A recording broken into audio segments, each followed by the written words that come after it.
À la fin du XVIIIe siècle, le Danemark organise la première expédition au Yémen. Cette compagnie, composée de 5 savants, va parcourir le Moyen-Orient et faire de nombreuses découvertes. Voici le récit du seul survivant de cette aventure, l'astronome et mathématicien Carsten Niebuhr. Épisode 9. Mort à Mocha.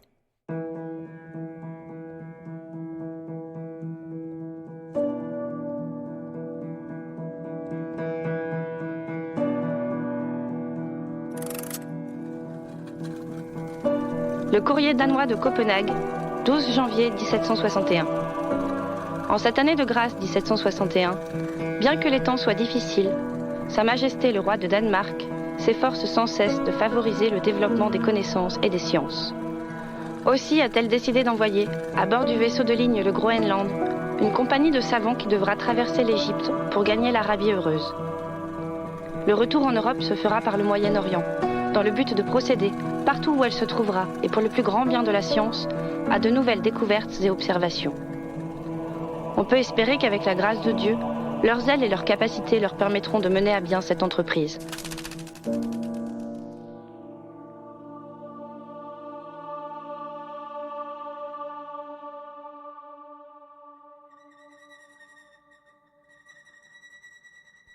23 avril 1763.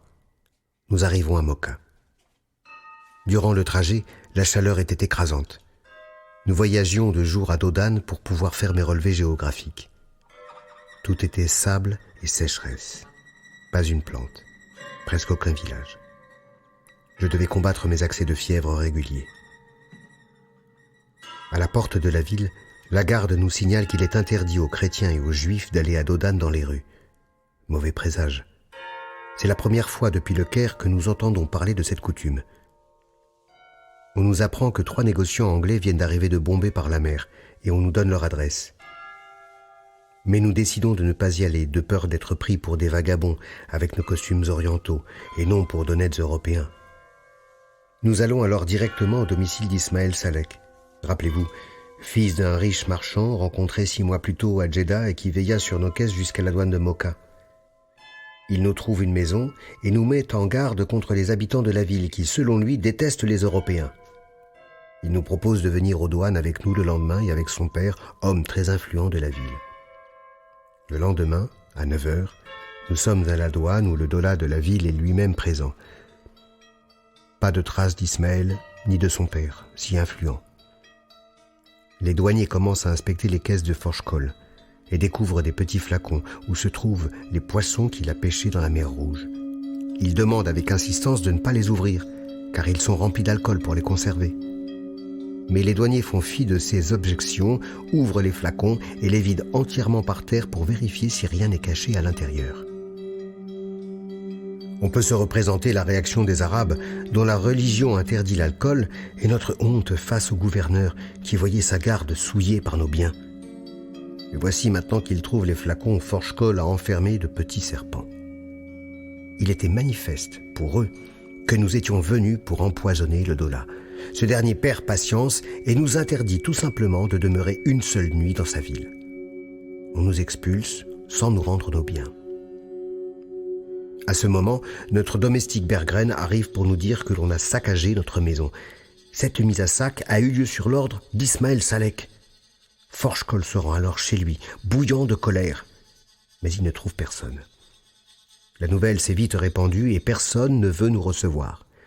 Notre mauvaise fortune est aussi parvenue aux oreilles des négociants anglais qui nous invitent à dîner. Chez eux, nous ne trouvons pas seulement un excellent repas, mais aussi des amis véritables et chaleureux. Le 29 avril, la douane refuse toujours de nous ouvrir ses portes pour récupérer nos affaires. La seule solution étant de faire un présent de 50 ducats au dollah, l'équivalent de 200 grammes d'argent, une somme considérable que Forchkol lui remettra. Pour notre majestueux Suédois, il ne faudra qu'un instant pour transformer ce présent en une cuisante humiliation du dollah. Le voici, l'air distrait et un peu excédé, tendant au dollah cette énorme somme d'argent comme s'il s'agissait d'une formalité insignifiante. Perplexe, le dollah prend l'argent et murmure quelques excuses. Forchkol se contente de le regarder froidement. L'Arabe devient alors fort courtois, prend de nos nouvelles, et s'étonne même que nous ne lui ayons pas rendu visite plus tôt. Forge-Cole reste glacial et pose quelques questions rapides et précises, puis le remercie avant de partir. Alors, le vent tourne à Mocha. Le lendemain matin, nous recevons 2 moutons et un sac de riz de la part du dollar. La douane nous ouvre les portes et nous rend notre matériel. Forge-Cole travaille alors pour 5. Il marchande, organise, prend les décisions. En 2 semaines, il domine la situation dans la ville et a en même temps trouvé le moyen de remplir ses tâches habituelles. Étude du commerce de la ville avec l'Abyssinie, des prix des denrées, du troc du fer, de l'acier. En revanche, ma maladie et celle de Von Haven ont fortement progressé. Dans sa dernière lettre, Von Haven terminait en exprimant le désir de demeurer 2 ans en Arabie heureuse. Il y demeurera beaucoup plus longtemps. Son état empire de jour en jour. La nuit du 24 au 25 mai, son pouls semble s'arrêter. Nous lui ouvrons une veine et il reprend connaissance. 1 heure plus tard, il écrivait son testament. Vers 8 heures du soir, il commença à délirer, mêlant toutes choses, tantôt en arabe, tantôt en français, en italien, en allemand, en danois. Puis il tombe dans un profond sommeil et meurt dans la soirée. Pour moi, il était un linguiste incapable. Tout au long du voyage, il ne pensait qu'au retour, sans aucun désir de découverte ou d'observation. Il était d'un naturel paresseux et trouvait dans la chaleur de ces régions une excuse suffisante pour ne rien faire.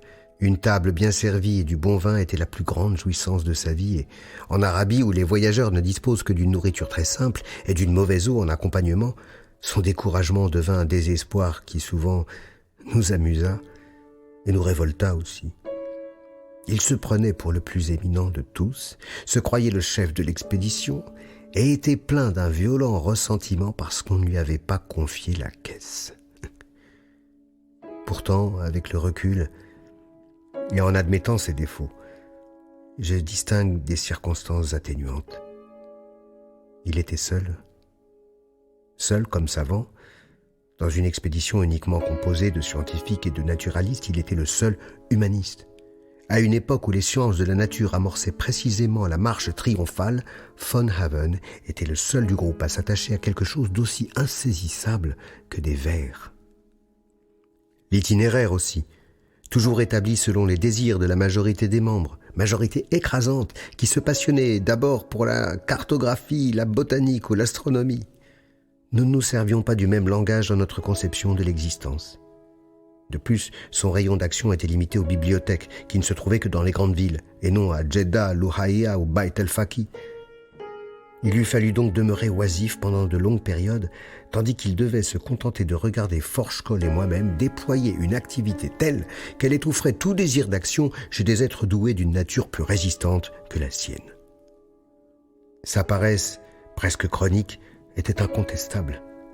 Et sa vanité n'a eu d'autre résultat que de le placer dès le départ dans une situation sans issue.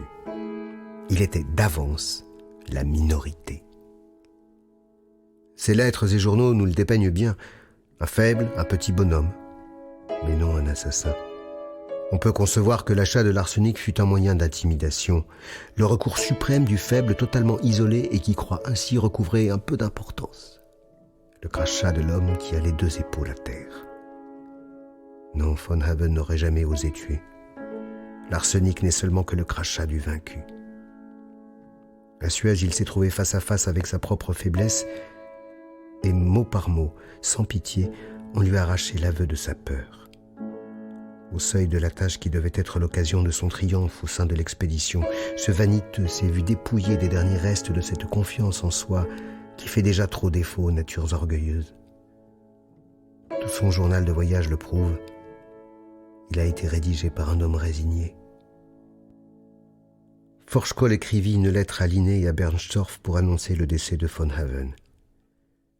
Elle témoigne du mépris et de la haine qu'il porte à cet homme. Il termine son annonce par quelques mots de trop. Son décès facilite notre voyage d'une façon extraordinaire.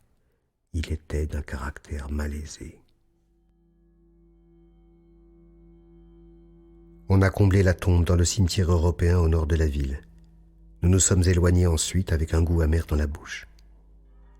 Le destin de Von Haven m'impressionnait car je savais que je souffrais du même mal que lui et je ne devais qu'au hasard de n'être pas enterré là à sa place. La chaleur humide de Mocha nous épuise et nous regrettons déjà de n'avoir pas pris le chemin des montagnes plutôt que de rester dans la Tihama.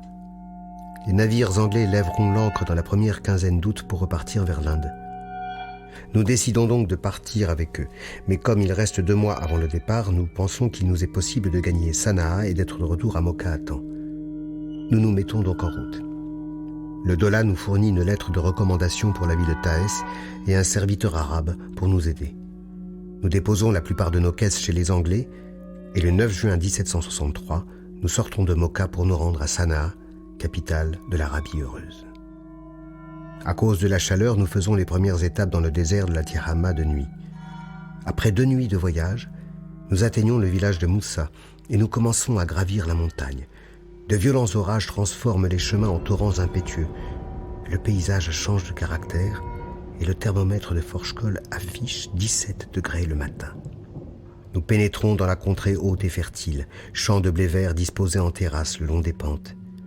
Désormais, nous pouvons dormir de nuit dans de grands caravansérails entourés de murs qui jalonnent notre route. Le temps nous est précieux et nous avançons rapidement.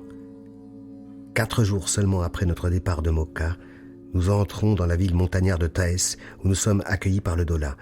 La fraîcheur du climat nous rend notre bonne humeur. Je recueille, comme à mon habitude, des renseignements sur l'histoire de la ville, son gouvernement, son commerce, et je dresse un plan de la cité. Cette ville est au pied de la montagne Saber, renommée pour être recouverte de toutes les fleurs qu'on trouve au monde. Vous vous doutez que Forchkol ne pouvait entendre pareilles allégations sans bouger. Mais un messager à cheval nous apporta une lettre alors que nous étions prêts à partir pour la gravir. C'était le Dola de Mocha.